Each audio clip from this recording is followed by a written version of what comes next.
Here we have what is possibly the most viral perfume from the brand Mind Games, and this one is called Leonora.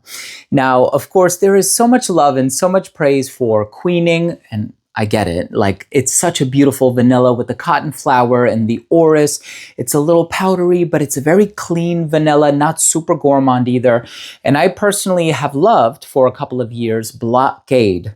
Blockade is beautiful. That green mango, the peppercorn, it's this fruity chypre composition. And then, of course, there's also Gambit, which is my personal favorite. Very sophisticated, very masculine. And there's many others that I'm not even look, there's way too many to list, right? Each one has their own charm and allure.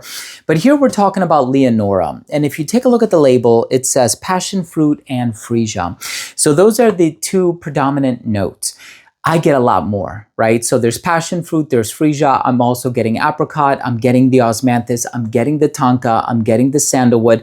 And it says that there are some lactones in the dry down. I'm not getting those per se, but anyway, I'm going to talk to you about this scent in just a moment. Before I start the review, I do want to mention that if you're a fan of perfume related content, and of course, if you love smelling your best, hit subscribe, hit the bell, and also please give this video a thumbs up.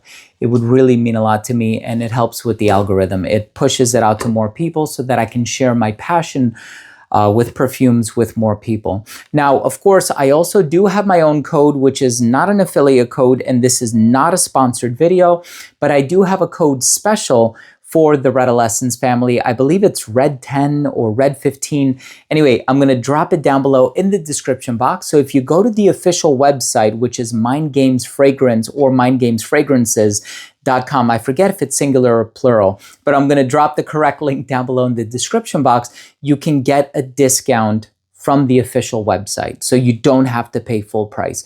And that's, of course, especially with regard to like so many counterfeits on the market nowadays, you wanna make sure you're getting it directly from the source, which is where I've acquired my Mind Games fragrances. So check it out. I'm gonna drop it down below, not sponsored, not a commission link. I just wanna give back to the Redolescence community, especially if you wanna go ahead and make a purchase on a full-size bottle, discovery set, whatever the case may be.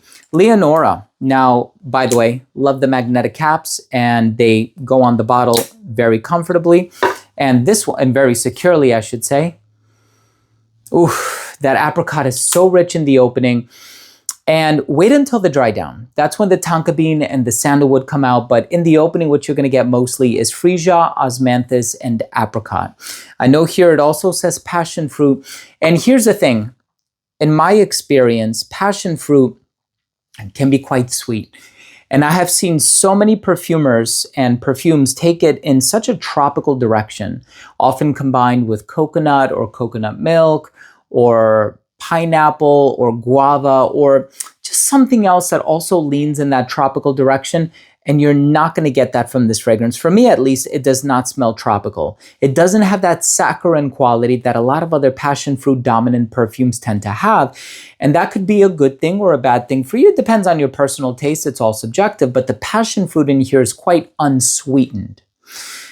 Even the mango and Blockade, despite it being a green mango, in my opinion, is sweeter than the passion fruit in here. But nevertheless, it does have a little bit of that passion fruit nuance in the opening, not very sweet at all. And then you're also going to get that freesia and osmanthus combination. And I think the osmanthus has some peachy apricot-like facets inherently. So combining it with apricot was such a beautiful thing to do. So the perfumer, Christelle Leprud, I may be mispronouncing her name, but I attended a Mind Games dinner a few months ago, before I even picked up this fragrance, mind you. And it was a few months ago, and I was actually sitting next to her for the dinner. And I was talking to her very informally, and I said, you know, you don't know who I am, but I know who you are because I've been following your work for a number of years. And she goes, oh, what perfumes of mine do you like? And I told her Leonora is one of them. I still have to add it to my collection, so on and so forth.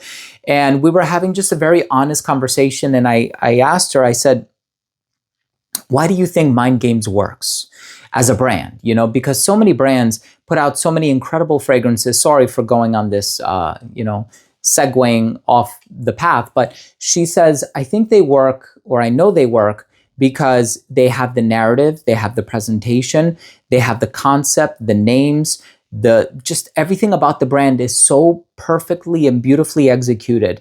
And what she said really resonated with me. And when you stop and think about the brand, the whole concept, the narrative, the naming of each perfume, and even the DNAs, the uniqueness behind them. I mean, Gambit is such a trendsetter. Blockade is such a trendsetter. There's so many other ones. Which one would I say is also really, really impressed me? Prodigy impressed me a lot. And so, I even asked her, I said, are there times when you've made perfumes for brands? And, she said this, she shared this with me very openly. I said, are there times when you've made perfumes with brands that you fully believe in the DNA, but it flopped because of the execution of the brand? And she goes, yeah, it could be something as simple as you put the juice in the wrong colored bottle and it just won't sell. Like you'll make a juice and it will work so beautifully in like a red bottle or a white bottle, but they'll put it in a green bottle or a purple bottle on, the brand's discretion, and it just won't do as well. So I think there's just something about the execution of this perfume. Even the name sounds pretty, Leonora. I don't know what that is with regard to it being a chess term. I know what a blockade is. I know what a gambit is because I looked it up. So all of these are actually named after chess terms. It's a chess-inspired perfume brand. I don't know what Leonora means. I'm not a chess grandmaster by any stretch of the imagination, although I have a very rudimentary knowledge of the game of chess and how to play it. But I do love how it conveys elegance. It conveys formality because of that lack of sweetness. A little bit of sandalwood in the dry down, a little bit of tonka bean as well. And I will say, I know it also says lactones in the note pyramid that I found online. There's nothing overly milky or lactonic about this one. I've tried some perfumes where it smells like you're smelling a glass of warm milk. And so it doesn't have that photorealism to it, is what I'm trying to say. But I love how it has that smoothness coming from the apricot, that really enchanting quality coming from the florals, predominantly the osmanthus, which I think is very thick. I think the freesia itself is quite billowy, but the osmanthus is very thick. And I just really love the way that this is composed from top to heart to bottom, which also lends me to say that this is a very non-linear composition. So it has quite the evolution on skin, which is something that I can't say about all Mind Games fragrances, not implying anything bad about them. I think in my skin, or on my skin, Gambit is very linear, which is totally fine. I love the fact that it doesn't have like too strong of an evolution. It opens up a bit spicy, a bit aromatic, and even like 5-6 hours later, it retains that aromatic property that I really enjoy from the opening. But in any case, there's something very pretty, beautiful, elegant about Leonora.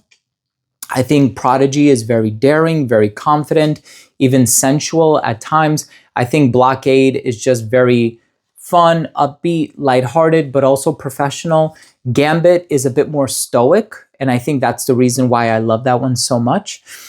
And then, well, if I ran through the entire collection, I'd be here for the next 30-40 minutes, and I want to be very cognizant of the time that you're giving me. So I'm just going to conclude it here. Longevity on this perfume, by the way, is 10 to 12 hours. Thank you so much for joining me. Thank you for watching this video, and I think you've probably ascertained from everything that I said in the former half of the video that this is a bit feminine leaning. So I'll just conclude by saying that. I appreciate your time. Thank you for your viewership. I don't know what happened there. Thank you for your viewership. I was a bit tongue-tied.